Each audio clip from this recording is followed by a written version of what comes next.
조합제 TV 시청자 여러분 안녕하십니까? 2020년 5월 30일입니다.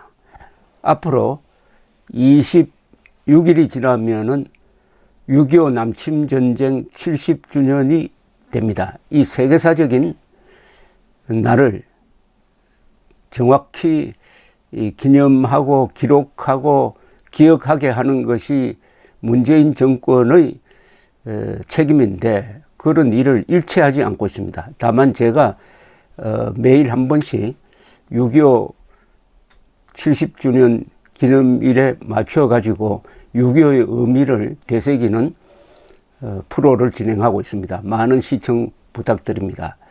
오늘 오전 트럼프 대통령이 홍콩에 대해서 중국이 통제를 강화하는 이른바 국가안보법, 우리식으로 말하면 보안법이 되겠습니다. 그것을 제정하겠다고 결정한 데 대한 보복 조치를 취했는데, 이 보복 조치는 홍콩에 대한 특혜를 철회하는 것으로 되어 있지만은 사실은 앞으로 중국에 대해서 미국이 어떻게 나올 건지 하는 하나의 전초전의 양상을 띠고 있습니다. 이제 본격적으로 미국과 중국의 대결이 시작되었습니다. 특히 이번에 코로나 확산이 초기에 중국이 그 사실을 은폐한 데서부터 시작되었다. 그래서 미국이 지금 사망자가 10만 명 넘었는데 이것도 또한 중국 책임이다 하는 식으로 트럼프가 몰고 가는 그 상황에서 홍콩에 대한 보복 조치가 취해졌습니다.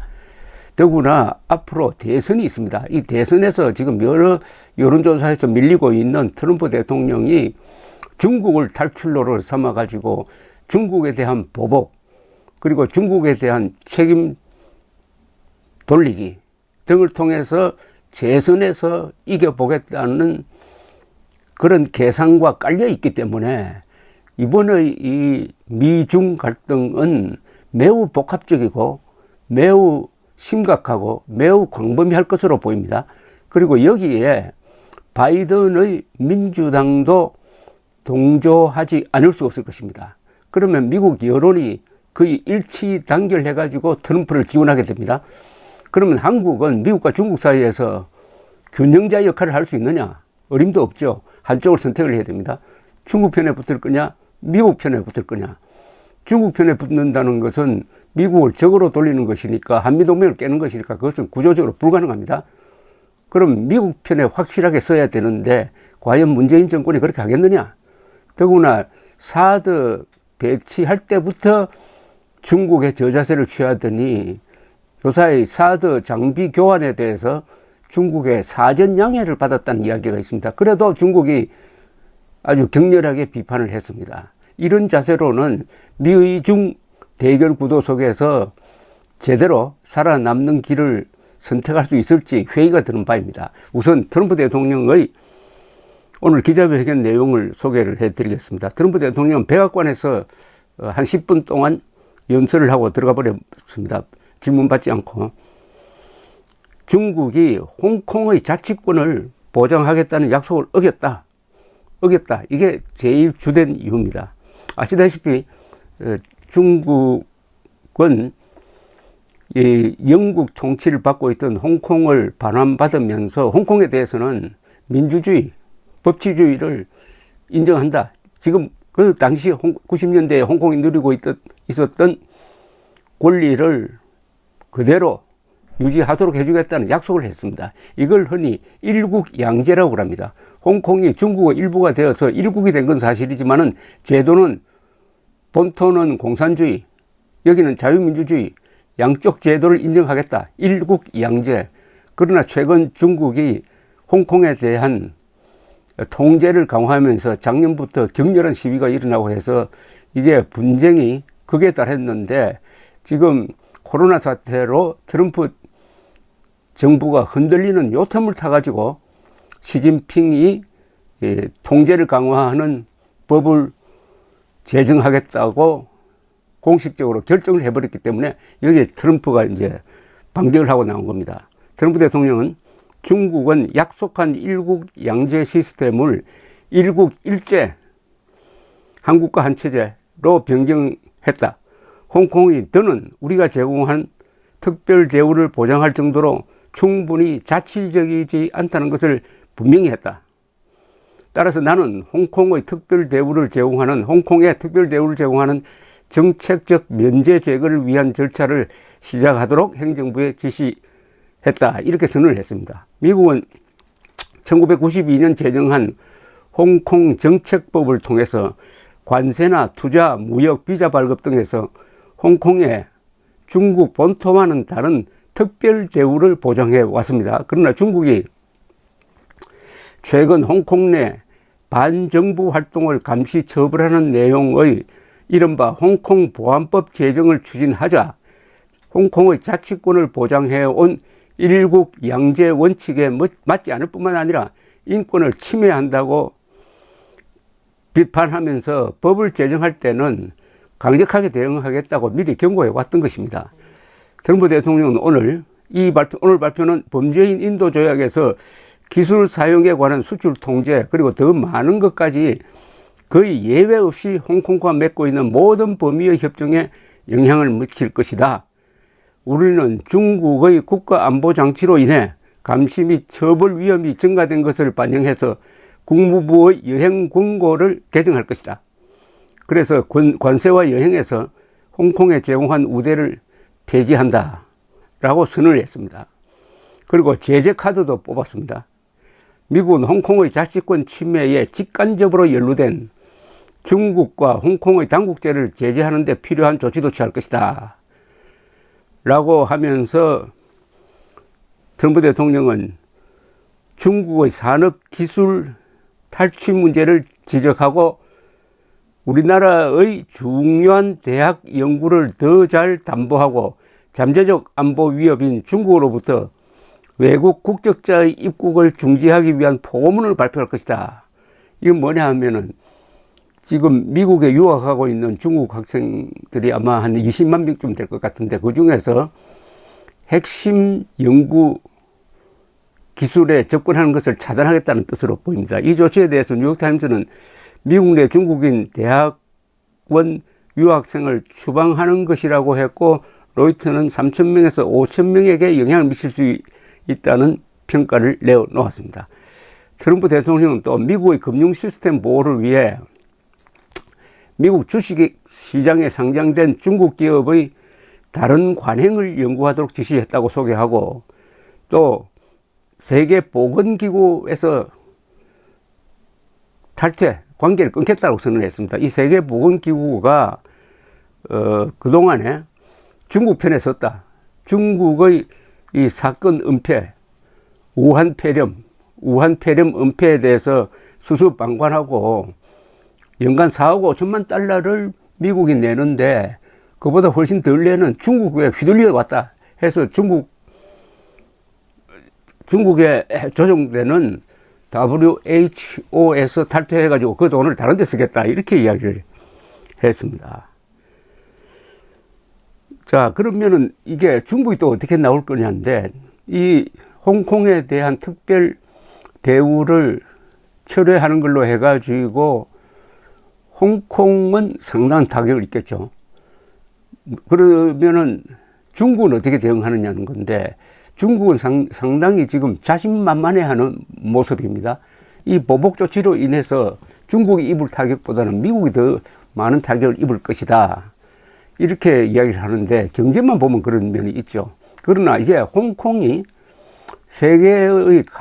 세계에서 이 자유로운 경제 활동을 하는 랭킹을 내면 항상 홍콩이 1등이었습니다. 그래서 홍콩에 많은 돈이 들어오고 홍콩에 많은 세계적 회사가 지점을 갖게 되고 홍콩에 정보가 모이고 그래서 언론사도 거의 많이 모여들고 해가지고 이 700만 홍콩이 사실은 굉장한 경제력 파워를 가지고 있었는데 그것은 자유가 뒷받침되어 있었기 때문입니다. 근데 이 자유를 제한하겠다고 하는 중국의 조치가 결국 홍콩의 이런 매력을 떨어뜨리게 될 것이다. 우선 홍콩 사람들이 해외 이주를 많이 하게 될 것이다. 이미 한 1년 사이에 한 5천 명이 대만으로 갔습니다. 대만. 홍콩 사람들이 중국 사람들이 많으니까 가는 제1 선호지가 대만입니다. 그 다음에 싱가포르, 그 다음에 미국, 그 다음에 한때의 종주국이었던 영국, 이런 식으로 아마 대탈주가 일어날 가능성도 있다. 사람의 대탈주는 결국 자본의 대탈주로 이어지는데, 그렇다면 홍콩의 영향력이 줄어들 것이다. 그렇게 되면은 중국도 타격을 받게 될 것이다. 뭐 이런 것이고, 이거는 경제에 한해서고, 보다 큰 미중 대결 구도에서는 이제 트럼프는 본격적으로 대만을 지원할 것으로 보입니다. 대만의 무기 판매를 제한 없이 해가지고 대만을 통해서 중국을 견제하는, 그렇게 되면 중국은 대만 침공 작전까지 또 생각하게 될지 모릅니다. 그것은 현실적으로 불가능하죠. 사실은 대만 해협에 미국 함대가 항상 왔다 갔다 하고 있고, 대만의 군사력 또한 만만치 않습니다. 그러나 그런 위협을 통해서 이 남중국해, 더 나아가서는 동북아에 큰 긴장이 조성될 가능성이 많습니다. 더구나 이것은 뭐 협상을 통해서 해결될 문제가 아닙니다. 이 유명한 투키디데스의 함정이란 하나의 학설이 있습니다. 투키디데스가 쓴 펠로폰네소스 전쟁의 결론인데, 아테네와 스파르타가 싸운 것을 연구를 하다 보니까 어떤 패권 국가가 있을 때 그 패권 국가에 도전하는 강력한 나라가 다시 급부상하기 시작하면 전쟁이 날 가능성이 많다는 겁니다. 패권 국가는 불안감을 느끼는 거죠. 그래서 지난 한 500년 동안 사례를 연구한 걸 보면은, 그레함 앨리슨이라는 미국 하버드 교수의 연구에 의하면은 지난 한 500년 동안 이런 경우가 16번 있었는데 그 중에 12번은 전쟁으로 갔다는 겁니다. 가장 최근에 있었던 이런 상황은 패권 국가인 미국에 도전하는 소련, 냉전이죠. 이것은 전쟁 없이 끝났습니다. 그러나 이번에 미국에 도전하는 중국의 급부상, 이게 지금 미중 대결로 가는데, 경제적 대결에서 정치적 대결, 군사적 대결, 종합적인 총체적 대결 구도로 지금 가고 있습니다. 여기에 브레이크를 걸 나라가 없습니다. 여기에 균형자 역할을 할 나라가 없습니다. 왜냐하면 미중 대결에서 그 사이에 끼어서 양쪽을 조정해 보겠다는 것이 노무현 정권의 망상이었는데, 문재인 정권에 들어서서 중재자 역할을 할 수가 있습니까? 중재자 역할을 할 나라는 핵무기가 반드시 있어야 됩니다. 일본은 중재자 역할을 할 꿈도 안 꾸죠. 일본은 무조건 미국 편입니다. 그러면은 중재자 역할을, 저 멀리 있는 뭐 EU 국가 아니면은 영국, 프랑스가 중재자 역할을 할 수 있습니까? 없습니다. 중재자 역할이 불가능하다. 미중 사이에 대결 구도로 갈 때 중재자 역할을 할 만한 힘이 있는 나라가 없다. 힘으로 규정하면 유일한 나라가 러시아입니다. 핵무기가 많으니까. 러시아가 또 중국과 그렇게 썩 전략적으로 좋을 수 없는 관계를 갖고 있습니다. 기나긴 국경을 맞대고 있습니다. 러시아는 아마 방관자적 태도를 취하면서 양쪽으로부터 이득을 취하는 방식을 택하게 될 것입니다. 이게 한국을 가장 곤혹스럽게 하는 것이 될 것입니다. 이렇게 되면 북핵 문제 해결은 더 멀어집니다. 왜냐하면은 그동안에 미국의 전략은 중국을 압박해가지고 중국이 북한을 비트는 방식으로 핵 문제 해결을 하려고 했는데 이미 늦었습니다. 북한이 이미 핵 보유국이 되었습니다. 인정하지 않지만은 핵 보유국이 되었다는 말은 북한의 핵이 중국도 위협할 수 있다는 겁니다. 그런데 북한의 핵이 지금 현재 미국의 본토를 위협할 수가 없는 상황입니다. 그렇다면 중국 입장에서는 우리는 이미 북한 핵의 위협에 노출되었다. 그런데 우리가 굳이 나서가지고 미국을 위해서 ICBM 못 만들려고 하는 이유가 뭐냐? 남는 게 뭐냐? 따라서 중국은 북한 핵 문제를 해결해야 되겠다는 동기가 거의 사라졌다. 이렇게 본다면은 북한 핵 문제 해결도 더욱더 멀어졌다. 그렇다면은 그 상황에서 문재인 정권이 북한을 도울 수 있는 방법도 묘수도 나오지 않는다는 겁니다. 이런 가운데서 문재인 정권이 북한을 돕고 중국의 저자세로 나오면은 트럼프가 그 다음에 한국을 보복하게 될 것인데, 그것은 트럼프의 성격상 트럼프가 아니더라도 그 후임 정권도 마찬가지인데 매우 가혹한 방법, 즉 금융 제재 형식으로 한국 경제를 흔들게 될 것입니다. 그래서 미중 대결 구도 속에서 문재인 정권의 움직일 수 있는 기반도 아주 취약하게 되었다, 이렇게 정리할 수가 있겠습니다. 경청해 주셔서 대단히 감사합니다. 고맙습니다.